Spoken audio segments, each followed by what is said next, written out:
합니다. 2022년 첫 주일 예배 자리에 우리가 함께 예배드리게 되어서 이 자리에 함께 하신 우리 모든 예배하시는 식구들께 감사드리고 또 앞으로 1년 동안 한 주도 빠짐없이 이 자리를 우리가 함께 채워가고 또 하나님 앞에 영광 올리는 귀한 자리가 되시기를 부탁을 드립니다.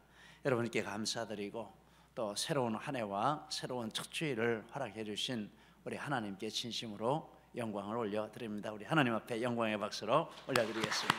고맙습니다. 감사합니다. 생각하면 너무 감사해요. 만 2년 동안 어려운 환경이었는데 전혀 하나님 우리를 정말 머리털 하나까지 지키신다 하는 말씀과 같이 이렇게 지켜주시고 또 변함없이 이렇게 예배의 자리를 사모하는 이런 믿음과 은혜를 주셔서 너무나 감사하다 하는 생각입니다. 올 한 해 하나님이 큰 은혜로 축복해 주실 줄 믿습니다. 이스라엘 백성이 광야를 지날 때 성막이 중심에 있었습니다. 12지파가 세 지파씩 사방에 진을 치고 주둔을 했고 행진할 때도 그 대형을 유지하면서 행진을 했습니다. 성전을 건축한 후에는 성전 중심으로 살았습니다. 이것은 우리 예수 믿는 성도의 삶은 교회 중심이다라는 것을 보여주고 있습니다. 성도의 삶은 시간적으로도 의미적으로도 교회가 중심입니다. 믿음 생활을 오래 하고 믿음이 깊어질수록 더욱 그렇습니다. 그래서 믿음 생활을 표현하는 여러 방법이 있겠지만 가장 쉽게 또 가장 우리 마음에 와닿게 표현한다면 믿음 생활은 교회 생활이다 이렇게 해도 맞습니다. 믿음 생활은 교회 생활입니다. 그렇다면 중요한 것이 있는데 교회가 무엇인지 이것을 바로 아는 것이 중요하다라고 믿습니다. 그래서 교회가 존재하는 그 목적에 맞게 교회 생활을 해야지 이게 축복이 되는 것이죠. 하나님께서 새해를 시작하는 첫 주일 말씀으로 이 교회에 대한 말씀을 주셨습니다. 이 말씀을 통해서 교회를 바르게 알고 축복받는 교회 생활을 하는 올 한 해가 되시기를 바랍니다. 교회는 무엇입니까? 교회가 존재하는 이유는 세상을 변화시키기 위해서라 성경을 통해서 이렇게 우리가 확인할 수 있습니다. 그런데 교회와 세상의 관계를 표현하는 세 가지 이론이 있습니다. 첫 번째 이론은 교회는 세상과 분리되어야 한다라는 것입니다. 이 교회라는 단어의 뜻이 하나님이 세상 밖으로 불러내신 사람들의 모임이라 이런 뜻이 있습니다. 이런 말씀에 근거해서 이 세상은 죄악된 세상이고 멸망당할 것이므로 교회는 세상과 분리해서 존재해야 한다라고 믿는 사람들이 있습니다. 이 이론을 따라 나타나는 것이 성경에 바리새파가 있습니다. 바리새파는 죄인들과 가까이 하지 말고 죄악된 사람과 가까이 하지 말고 우리는 거룩함을 유지해야 한다라고 했습니다. 교회 역사에는 수도원이 있고 또 종종 말세 신앙에 사로잡혀서 타락하여 심판받을 세상을 등지고 우리는 하나님만 바라보자 이렇게 자기들끼리 집단 생활을 하는 이런 사람들이 있다는 소식도 우리가 종종 듣습니다. 그 이론에 따른 것입니다. 교회는 타락한 세상과 분리해야 한다. 이것은 믿음을 지키려는 의도는 좋지만 그것을 적용하는 것에 있어서는 성경적이 못 된다라고 하겠습니다. 두 번째 이론은 교회와 세상은 동일하다, 동일시하는 이런 이론이 있습니다. 영국은 정종일치의 성공회 교회 국가입니다. 국가의 수장이 교회의 수장이 되고 그래서 왕이 교회의 최고 책임자입니다. 영국에서 태어나면 교회를 한 번 안 나가도 또 타종교를 믿어도 자동적으로 성공의 교인이 됩니다. 그래서 영국은 국민의 숫자와 교인의 숫자가 동일합니다. 교회가 곧 국가입니다. 예수님은 가이사의 것은 가이사에게, 하나님의 것은 하나님께 바치라, 이렇게 말씀도 하셨고, 예수님의 나라는 이 세상에 속한 것이 아니라, 만약에 내 나라가 이 세상에 속해서 왕을 밀어내고 내가 왕이 되려고 하는 것이었다면 내 종들이 나를 위해서 싸웠을 것이라. 그러나 내 나라는 이 세상 나라가 아니다라고 말씀을 하셨습니다. 그러므로 이 이론도 교회와 세상의 관계에 대한 이 성경적인 바른 이론이라 이렇게 볼 수 없습니다. 세 번째 이론은 교회는 세상을 변혁시켜야 한다라는 이론입니다.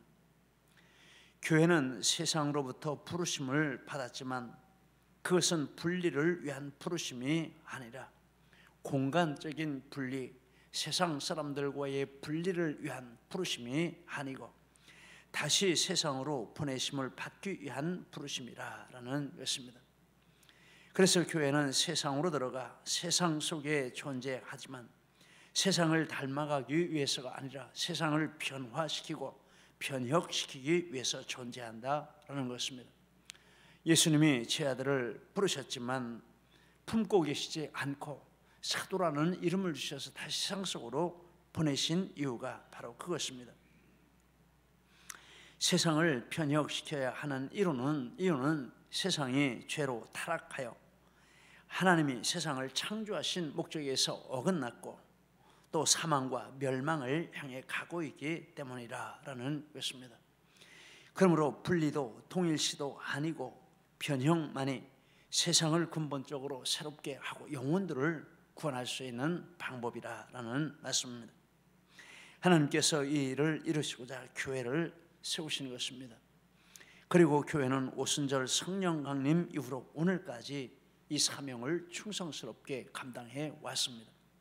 오늘 우리가 이렇게 하나님 앞에 예배를 드리고 이 땅에 수많은 교회들이 세워진 이유도 우리 믿음의 선진들이 이 사명을 감당했기 때문이라고 하겠습니다. 이제 이 사명을 우리가 이어받아야 할 자리에 있는 줄 압니다. 교회는 세상을 변화시키기 위해서 부르심을 받았다. 이 교회에 존재하는 목적입니다. 그러면 무엇으로 변화를 시킬 수 있습니까? 교회에 하나님이 능력을 주셨습니다. 세상을 변화시킬 수 있는 능력을 주셨습니다. 하나님께서 예수님에게 큰 능력을 부어주셨다라고 말합니다. 예수님을 사망 권세를 물리치고 부활케 하시고 또 하나님 나라에 오르는 승천의 능력을 주셨습니다. 20절 말씀, 성경을 보시고 또 앞에 보시고 같이 한번 읽겠습니다. 20절 말씀. 그의 능력이 그리스도 안에서 역사하사 죽은 자들 가운데서 다시 살리시고 하늘에서 자기의 오른편에 앉히사. 하나님은 예수님에게 이 죄와 사망 권세를 깨뜨리시고 정복하시는 이런 능력을 주시고 예수님의 그 능력을 사용하신 것입니다. 이 땅에는 이런 능력이 절대 없습니다. 다 죄와 사망의 종노릇하는 세상입니다. 또 예수님은 만물을 예수님의 발 아래에 복종하게 해주셨습니다. 22절도 같이 있습니다. 또 만물을 그의 발 아래에 복종하게 하시고. 이 말씀은 하나님께서 예수님에게 물질계 모든 영역의 주권자가 되게 해주셨다라는 말씀입니다. 아무리 왕이고 아무리 황제이고 세계 최대의 제국을 건축했어도 이런 주권자는 존재할 수 없습니다. 그러나 하나님은 예수님에게 큰 능력을 주셨습니다. 세 번째, 모든 통치, 권세, 능력, 주권, 모든 이름 위에 뛰어나게 하셨다라고 말합니다. 21절도 같이 있습니다. 모든 통치와 권세와 능력과 주권과 이 세상뿐 아니라 오는 세상에 일컫는 모든 이름 위에 뛰어나게 하시고, 통치, 권세, 능력, 주권 이런 것들은 영적인 존재들을 가리키는 말입니다. 즉 천사들, 영적인 존재들, 하나님이 그들에게 통치력을 주시고 영역을 주시고 권세를 주시고 또 어떤 분야의 주권을 주시고 이렇게 해서 그들을 통해서 하나님의 다스리심을 나타내는 방편을 삼으셨습니다. 그런데 하나님께서 예수님에게 현세나 내세를 가리지 않고 모든 영적 존재를 다스리시는 권세를 주셨다, 능력을 주셨다라고 말씀합니다. 사망과 죄악의 권세를 물리치고 물질 세계를 다스리시고 영계를 다스리시는 이런 전천후 능력을 하나님이 예수님에게 주셨다라고 말합니다. 그것을 아름답게 분명하게 선포한 말씀이 빌립보서 2장 9절로 11절입니다. 같이 한번 읽겠습니다.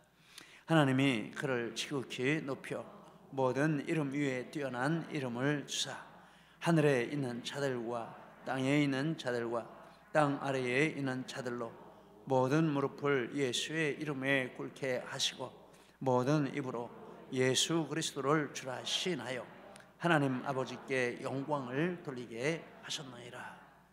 이렇게 말씀을 했습니다. 땅 아래에 있는 자들이나 땅 위에 있는 자들이나 하늘 위에 있는 자들이나 어느 공간에 어느 시점에 있는 존재라도 예수님에게 무릎을 꿇게 하시고 예수님에게 머리를 조아리게 하시고 당신이 주님이십니다, 당신에게 복종을 합니다 라고 하셨다라는 말입니다. 그러므로 예수님의 능력은 대적할 자가 없는 전능한 능력이라고 우리는 믿습니다. 그런데 교회는 하나님께서 예수님에게 주신 그 능력을 그대로 가지고 있다라고 말합니다. 하나님께서 예수님을 교회의 머리로 삼으셨습니다. 21절, 22절에 그를 교회의 머리로 삼으셨느니라. 교회는 그의 몸이니라고 하셨습니다. 머리와 몸은 일체라라는 뜻입니다. 그러므로 머리의 능력이 곧 몸의 능력입니다. 그러므로 예수님은 교회의 머리이시고 교회가 예수님의 몸이라라는 말은 예수님이 가지고 계신 능력이 바로 교회에 있다라는 말입니다. 19절로 20절이 그 말씀을 하고 있습니다. 같이 읽겠습니다. 그의 힘의 위력으로 역사하심을 따라 믿는 우리에게 베푸신 능력의 지극히 크심이 어떠한 것을 너희로 알게 하시기를 구하노라. 그의 능력이 그리스도 안에서 역사하사. 하나님이 교회에 주신 그 능력이 있는데 그 능력이 예수님에게서 먼저 이렇게 역사했다라는 예를 예수님을 통해서 말씀을 해주시고 있습니다. 그리고 예수님이 교회의 머리가 되셨다라는 것은 예수님의 능력 그 자체가 교회의 능력이 된다라는 말씀입니다. 그러니 교회가 얼마나 큰 능력을 가지고 있습니까? 얼마나 위대한 능력을 가지고 있습니까? 우리는 우리 자신의 교회가 이런 세상이 줄 수도 없고 세상이 빼앗아갈 수도 없는 절대적인 능력을 가지고 있다는 것을 우리가 분명하게 인식을 해야 합니다. 분명히 알아야 합니다. 할렐루야. 우리는 그런 사람들입니다. 이런 능력을 주셨는데 이 능력은 이 교회는 교회가 소유한 이 능력을 나타내는 장이 두 곳입니다. 하나는 교회 안입니다. 머리의 능력이 어디에 먼저 나타나겠습니까? 몸에 먼저 나타나죠. 머리가 능력 가지고 있으면 먼저 몸에 나타나죠. 그래서 이 하나님이 예수님에게 주셔 사용하신 그 능력이 예수님의 머리이기 때문에 예수님의 몸된 교회 안에 먼저 충만하게 나타나야 한다는 것입니다. 본문에 이 교회라는 단어는 단수입니다. 복수로 나온 데도 있지만 본문에는 단수입니다. 세상에는 많은 교회들이 있고 각 교회들 안에도 많은 성도들이 있습니다. 그런데 교회를 단수로 쓴 것은 몸에 여러 지체가 있는 것 같이 전체 교회는 몸이고 각 교회는 그 몸의 지체라라는 말입니다. 그리고 교회 안의 성도들도 몸의 지체라라는 뜻입니다. 고린도전서 12장 19절 이하 보시겠습니다. 만일 다 한 지체뿐이면 몸은 어디냐? 이제 지체는 많으나 몸은 하나라. 너희는 그리스도의 몸이요 지체의 각 부분이라. 그래서 세상에 있는 모든 교회는 그리스도의 몸입니다. 전체적으로 우리가 다른 교회를 볼 때도 이렇게 멀리 할 필요가 없습니다. 한 지체 의식을 가져야 됩니다. 왜냐하면 진짜 한 지체이니까. 그래서 지나가며 교회가 있으면 보고 축복기도 마음으로 하시기를 바랍니다. 또 다른 성도들을 만나 다른 교회 성도들을 만나도 그쪽에서 어떻게 할지 모르지만 우리는 늘 지체라는 의식을 가지고 가까이 하고 반갑게 인사하고 이렇게 하시기를 바랍니다. 왜냐하면 진짜 지체이기 때문에 그런 것입니다. 우리는 지체입니다. 그래서 교회가 단수로 쓴 것은 다 너희가 지상에 있는 교회들은 그리스도가 머리시고 몸인데 라는 뜻입니다. 그리고 그 몸 안에서, 그러니까 교회들 간에, 성도들 간에 이 능력이 먼저 나타나야 한다라는 말씀입니다. 그런데 크고 더 중요해 보이는 지체도 있고 작고 덜 중요해 보이는 지체도 있습니다. 그러나 모든 지체가 각기 고유한 목적, 기능, 가치를 가지고 있습니다. 그러므로 지체 간에 분쟁하지 말고 약한 지체를 무시하지 말고 서로 돌보라라고 말했습니다. 고린도전서 12장 21절 제가 있습니다. 눈이 손더러 내가 너를 쓸데없다 하거나 머리가 발더러 내가 너를 쓸데없다 하지 못하리라. 하나님의 몸을 고르게 하여 부족한 지체에게 귀중함을 더하사 몸 가운데서 분쟁이 없고 오직 여러 지체가 서로같이 돌보게 하셨느니라. 나아가 고통도 함께 나누고 영광도 함께 나누어야 한다라고 말합니다. 고린도전서 12장 26절 같이 있습니다. 만일 한 지체가 고통을 받으면 모든 지체가 함께 고통을 받고 한 지체가 영광을 얻으면 모든 지체가 함께 즐거워하느니라. 어디서 이런 체험을 할 수 있습니까? 그런데 교회 안에, 교회 지체들 간에, 교회들 간에 이런 것을 공유해야 합니다. 이게 교회에 나타나는 능력입니다. 이런 능력이 세상에는 없습니다. 우리 교회가 작년 10월에 추수감사절 때 헌금을 모아서 교회 가까운 초등학교, 중학교, 고등학교 학생들 그리고 대학생들 10여 명에게 장학금을 지급을 했습니다. 그때 일을 생각하면 지금도 기도와 헌금으로 기쁘게 참여해 주신 우리 모든 성도님들께 참 감사한 마음이 가득하고 또 하나님께 영광을 올리게 됩니다. 그런데 12월 중순경에 김포 남중의 장학 담당 선생님이 전화를 저에게 했습니다. 내용은 그 학교 중2 학생인 이메리가 수업을 마치고 하굣길에 무언 가방을 메고 자전거를 타고 가다가 중심을 잃고 넘어졌는데 트럭에 부닥쳐가지고 머리를 다쳐서 중환자실에 입원해 있다라는 내용이었습니다. 그런데 아버님은 개척교회 목사님이고 치료비가 급해서 제게 연락을 하셨다라는 내용이었습니다. 아마도 학생들에게 이렇게 장학금을 주는 교회니까 또 도움을 줄 수 있을 거라 이렇게 기대를 하고 연락을 하셨던 것 같습니다. 그런 믿음의 대상이 되었다는 것도 참 감사하다 이런 생각이 들었습니다. 그런데 사실은 우리 재정도 늘 그 주간에 만나를 거두어서 사는 입장이라 어떻게 도울 여력이 없어서 이렇게 고민을 하다가 우리 사모님에게 아시는 권사님께 한번 좀 기도 부탁 겸 한번 좀 이렇게 운을 떼보라 이렇게 전화를 좀 하라고 했습니다. 그랬더니 그 권사님 집사님이 조금이지만 돕겠다 이렇게 대답을 주셔서 그래도 우리 자체로 하는 것이 아니라 다리를 놓아주는 것이기 때문에 정확한 정보를 도움받는 분의 정보를 드리는 것이 도리라는 생각이 들어서 이메일이 재학 증명서, 입원 증명서, 목사님 가족관계 증명서, 목회자 증명서, 주보 이런 것들을 요청을 했습니다. 그 서류들과 함께 목사님이 이렇게 인사 문자를 보내왔는데 이런 내용이었습니다. 먼저 이메리의 소식에 이렇게 일면식도 없는 교회와 성도님들께서 기도해 주셔서 감사합니다. 기도 덕분에 이메리도 힘을 내고 있습니다. 이메리는 임마누엘에서 하나님이 함께 하신다는 의미로 지었습니다. 개척 과정에서 이메리는 안내위원이었고 전도대원이었고 기도의 동역자였습니다. 하나님의 분명한 뜻이 있을 줄 알고 기도하며 이 시간들을 소중하게 보내고 있습니다. 저는 1999년 침례 신학대학교 신학과를 졸업하고 2008년 동대학원을 졸업했습니다. 기독교 한국 침례회에 소속되어 있습니다. 2014년 안산에 개척하고 코로나로 인해 어려워져서 고향인 괴산에 개척하였고, 괴산에서는 예배드릴 수 있는 사람이 없어 혼자 예배를 드리고 있었습니다. 아이들은 괴산에 중학교가 너무 멀어서 김포에 와 있던 중 이런 일이 일어났습니다. 이렇게 문자를 보냈습니다. 이모가 김포에 사는데 이메리와 11살짜리 여동생을 이모 집에 이렇게 맡긴 것이죠.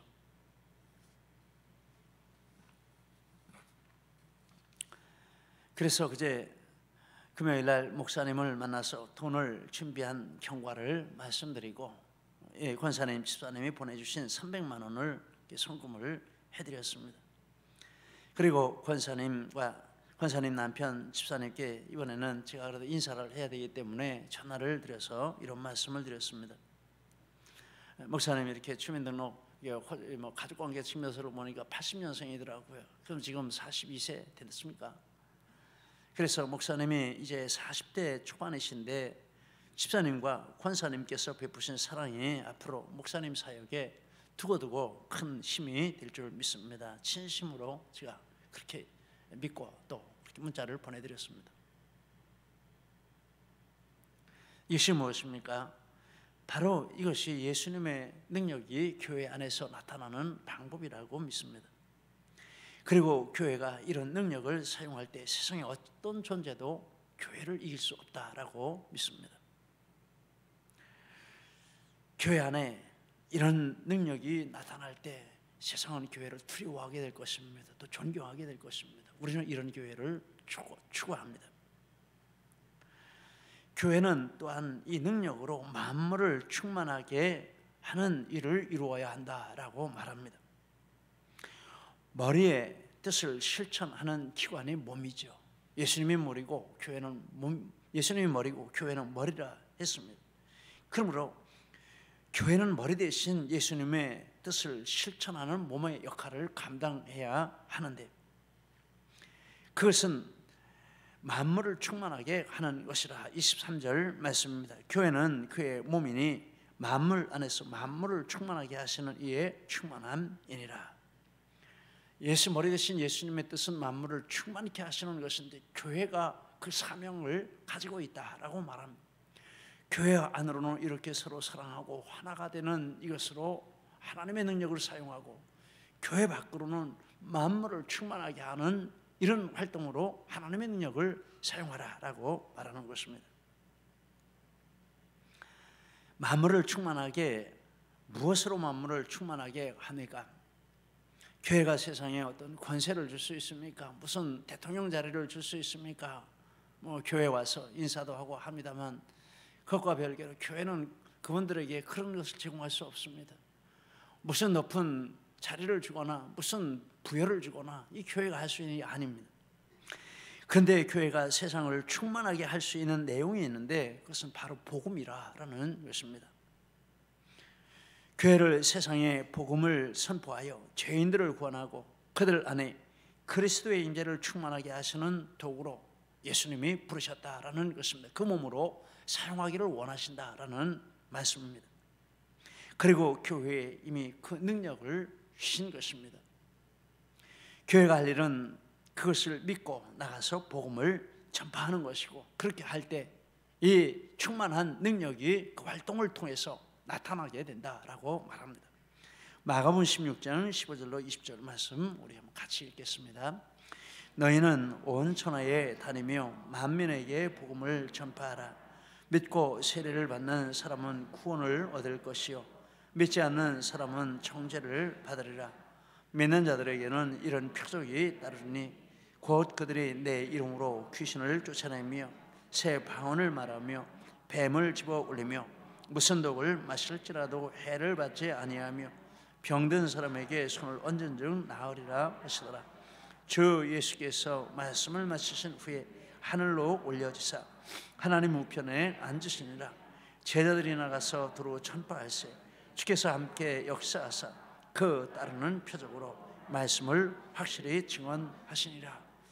교회가 이와 같이 하나님의 능력을 가지고 세상에 나가서 전파하기 시작한 결과 오늘 우리에게까지 이런 은혜가 임했다라는 말씀을 드렸습니다. 이제 우리 차례가 된 줄 믿습니다. 우리에게도 동일한 능력을 주신 줄 믿습니다.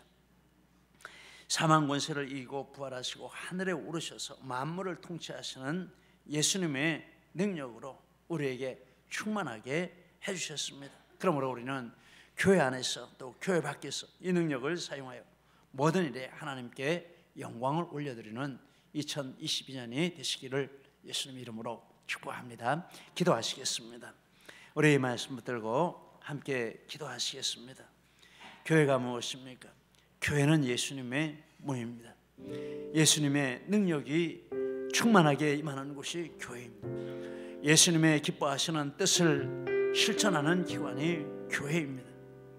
그리고 이렇게 할 때 교회는 세상에 하나님의 축복과 은혜로 충만케 하는 이런 도구가 될 수 있는 줄 믿습니다. 우리는 교회를 교회되게 해야 할 줄 믿습니다. 교회 안에서 서로가 교회를 교회되게 하시고 교회 밖에 세상에 교회를 참된 교회, 예수님의 몸된 교회로 우리는 가꾸어 가고 하나님 앞에 헌신해야 할 줄 믿습니다. 특별히 내게 주신 말씀이 있으시면 그 말씀 붙들고 하나님 앞에 함께 나가시겠습니다. 할렐루야. 하나님 아버지 감사합니다. 오늘 우리에게 이와 같이 말씀해 주시니 진심으로 감사. 우리 하나님 아버지의 영광 받으시고 우리 하나님 아버지 붙들어 주시고 우리